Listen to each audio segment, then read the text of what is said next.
شپږ اویا کاله پخوا هم په نننۍ ورځ په 12 اګست د خیبر پښتونخوا د 400 ضلعې په بابړه کې خدایي خدمتګارو د باچاهان د گرفتارۍ خلاف احتجاجي مظاهره کوله چې د هغه وخت پولیسو نورو ځواکونو پرې ډزې وکړې. د عوامي نېشنل پارټۍ تر مخه دغه پیښه کې د 600 نه زیات خدایي خدمتګار وژل شوي. دوی وایي چې پښتونخوا کې چې وړاندې کومه بدامني وه اوس هغه شان ده. د بابړې په پیښه کې د وژل شوو یاد کې هر کال عوامي نېشنل پارټۍ دغلته یوه دستوره جوړوي. دغه ګوند مشران وایي لکه څنګه چې مخکې پښتانه بدامنۍ سره مخ اوس هم دغه حالات دي. د عوامي نېشنل پارټۍ مرکزي صدر ملولي خان وایي چې خپل اتلان یاد لري او هم په هغې عقیدې او پرامنه تحریک دوی خپل سیاسي جدوجہد دوام لري او دغه به زر په قام کې بدلون راولي. اوکې د دې قام د بابړې په دې کوڅو کې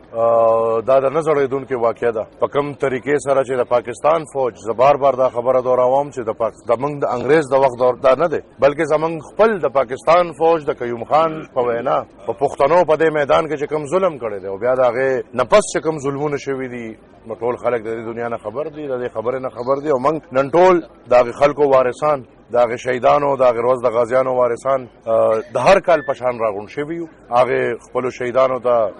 خراج عقیدت پیش کولو لپاره دا یو زموږ هم د غم مقام دی، هم د خوشحالۍ خبره ده چې دا قربانۍ د تحریک لپاره شوي دي، د پښتون قوم لپاره شوي دي. او د نن سبا حالاتو کې هم زه دا ګڼم چې موږ له حقه عقیده پکار ده چې د هر څه یارې ترخې نه بالا موږ د خپل قام دپاره د دې د ستونزو دپاره د خپلې خاورې دپاره هماغسې یو پرامنه تحریک وچلو څنګه چې باغې مشرانو چلو او انشاءالله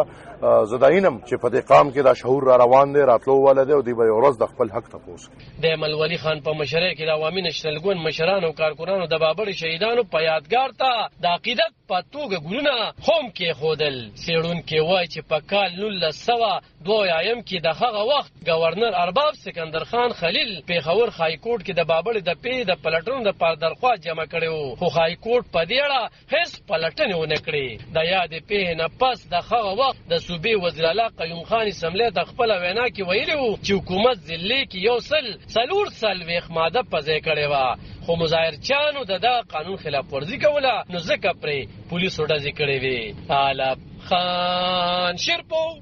دلبر نیوز 400